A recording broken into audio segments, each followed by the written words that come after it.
The Young and the Restless Spoilers shock from the moment Cole Howard took his final breath, something shifted in the Newman legacy. His death, unexpected and devastating, did not unleash the emotional storm many anticipated, and in the weeks that followed, his absence became more of a quiet ache than the firestorm of consequence that fans of The Young and the Restless had come to expect. But beneath that quiet surface, something darker, more turbulent was brewing.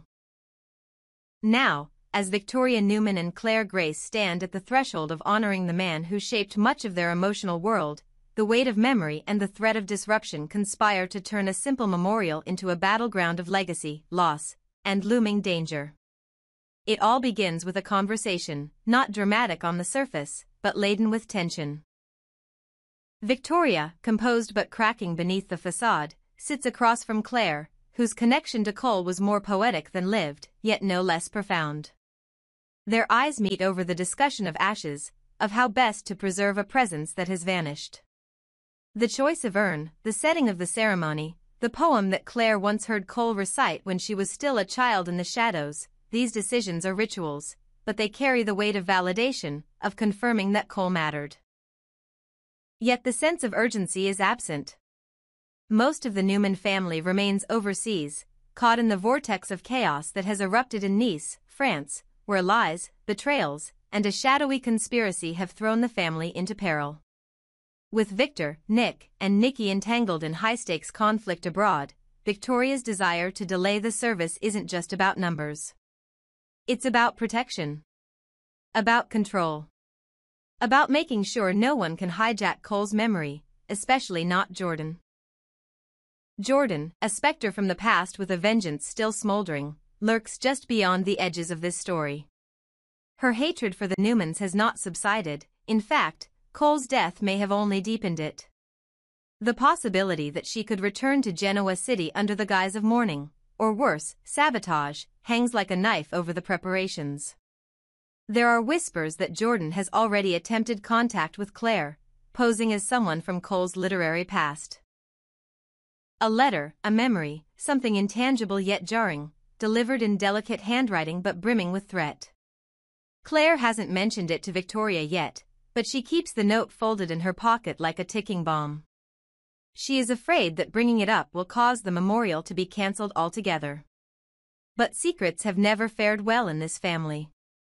And so, Victoria and Claire stall. They visit funeral homes, catalogues of urns, consider flower arrangements that suit a man who lived more through words than wealth. They debate whether a closed or open ceremony makes more sense. Victoria clings to tradition, to public mourning. Claire leans toward intimacy, to something private, almost sacred. The tension between them never explodes, it merely hums, quietly and constantly, like the sound of an approaching storm.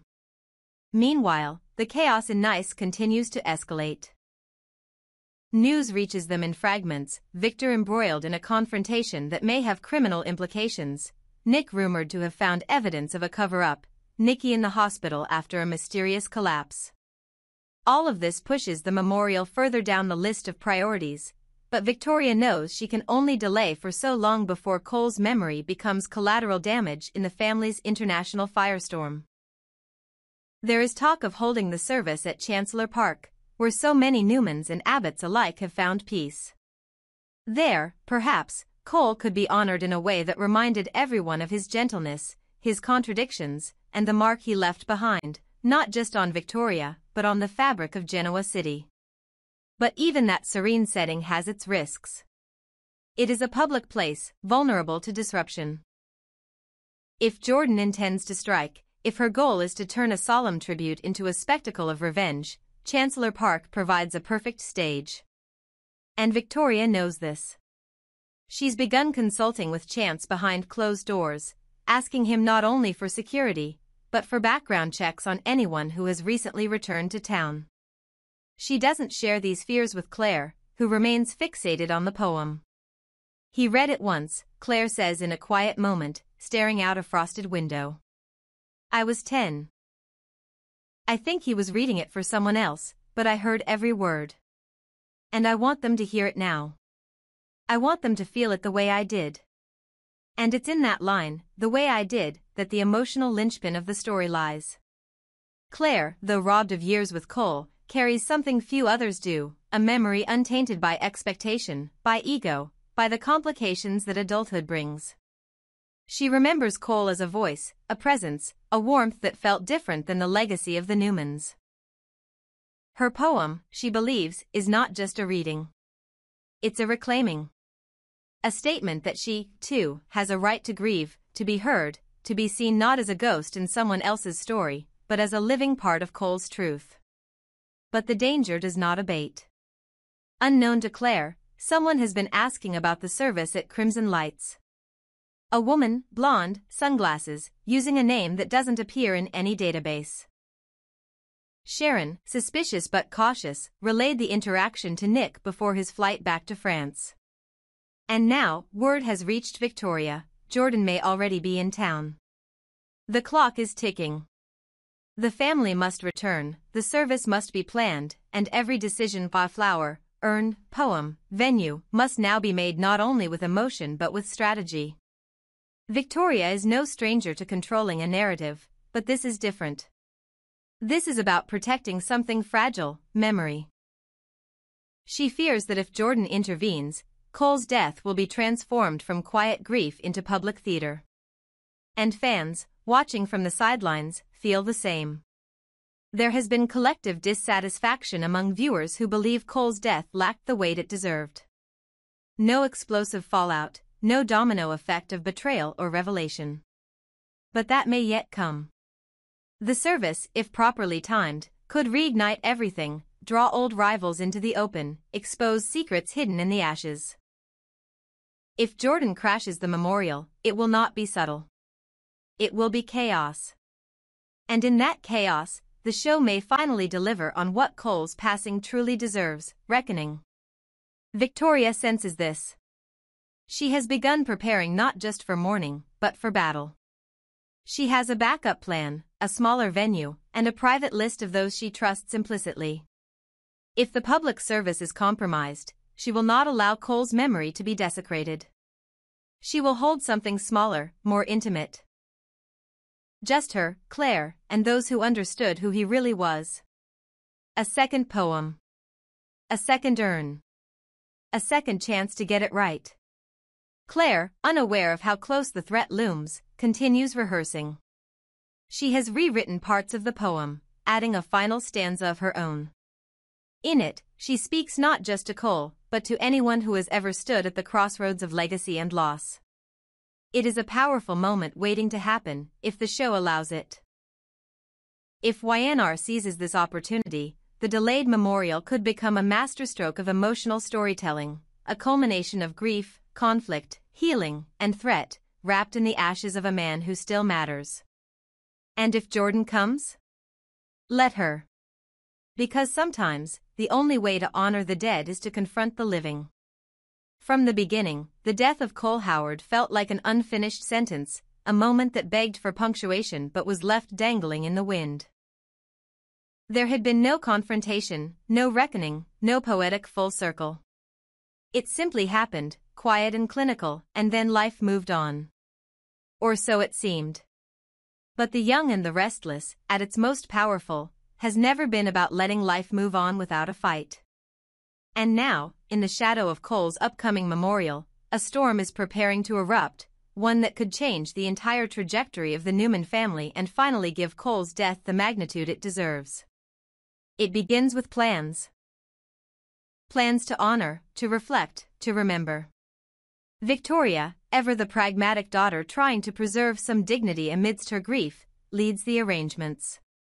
Claire, caught between guilt, legacy, and longing for a father she barely had time to understand, clings to the idea of reading a poem, something Cole had once recited, etched into her childhood like a beacon in the fog. Together, they navigate the delicate details, the urn selection, flower arrangements, guest list, and timing. But what they cannot prepare for, what no one in Genoa City expects, is that the service they plan may not become a moment of closure. It may become a stage for resurrection. Because Jordan is not dead. Everyone believes she died at the warehouse, poisoned and forgotten, a cruel ending for a woman so layered in trauma and vengeance.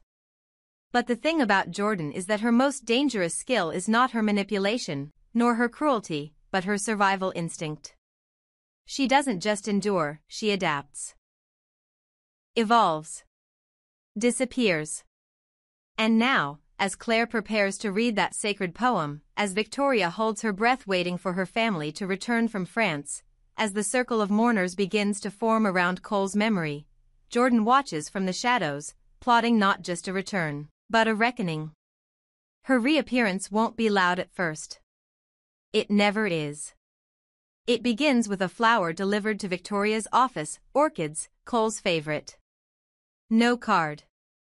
No signature. Then, a message etched in delicate cursive is left tucked into Claire's windshield wiper. You remember what he said, don't you? The end is never the end. Claire brushes it off at first, chalking it up to stress, to hallucination, to trauma-finding form. But the signs multiply.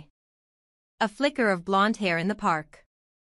A voicemail left with static and the faint sound of the poem she planned to read. And then the scent, a familiar, distinct, the perfume Jordan once wore like armor. Claire doesn't say anything to Victoria.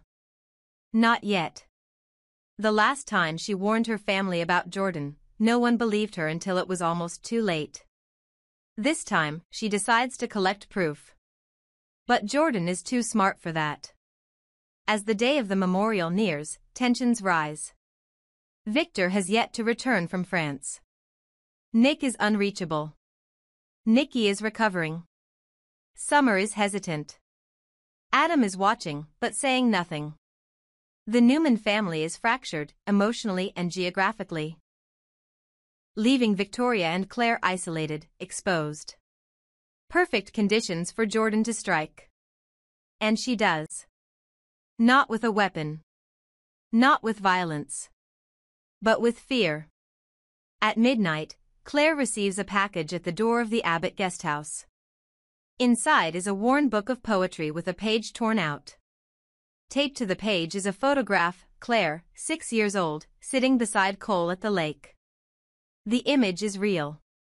Claire doesn't know how Jordan got it. She begins to unravel, her hands shaking as she shows Victoria, who finally realizes the truth, Jordan is alive. And she's coming. There's no time to cancel the memorial. Victoria refuses to let a psychopath rob them of the one final moment to honor Cole. Security is tightened. Chance and the GCPD are alerted. Claire rehearses the poem again, this time her voice trembling but determined. She will not let Jordan take this from her. But no one, not even the Newmans, can control what's coming. As guests gather at Chancellor Park, the energy is tense. The chairs are pristine, the flowers immaculate, the urn on display beneath the old oak tree where Cole once proposed to Victoria. The service begins. Victoria speaks of love and loss, of forgiveness and regret. Claire steps forward, holding the poem in both hands. The crowd goes still. And then, from the back, a gasp. A woman walks through the grass, slowly, gracefully, her figure obscured beneath a dark veil. She removes it with a single, fluid motion. And suddenly, time stops. It is Jordan.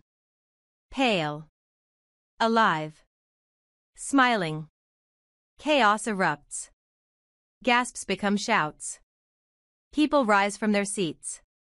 Claire drops the poem. Victoria steps in front of her like a shield, but Jordan raises her hands. I'm not here to fight, she says. I'm here to tell the truth. Security moves to intercept her, but she doesn't run. Instead, she reveals that she was never poisoned. That the poison was a decoy, that she faked her death to buy time, to let the Newmans feel safe. And now, she claims, it is time for consequences. But Jordan's game is not just shock and awe. It's psychological. She doesn't attack. She infiltrates. She leaves doubt. She tells Claire that Cole wrote letters to her before his death, letters Victoria burned. That Victoria kept her from knowing who her father really was. That Cole died not from natural causes, but from heartbreak, betrayal, and abandonment.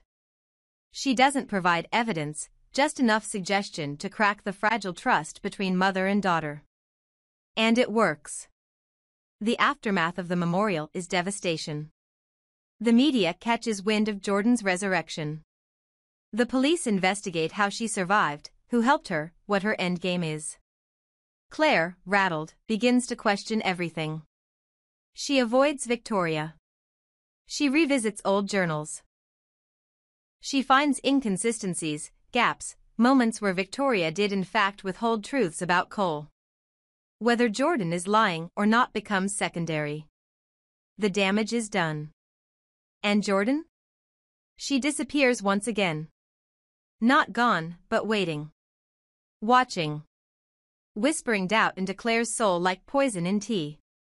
For the first time since Cole's death, the young and the restless feels alive with stakes again. Fans who once mourned a lackluster exit now find themselves riveted by the fallout. Cole's death may not have been explosive when it happened, but his memorial became the trigger for a storm that could rip the Newman family apart from within. And if Jordan has her way, that's exactly what will happen. Because for her, revenge is not about killing, it's about dismantling. About turning legacy into ashes and watching the wind carry them away. And the Newmans? They just gave her the perfect opportunity to start.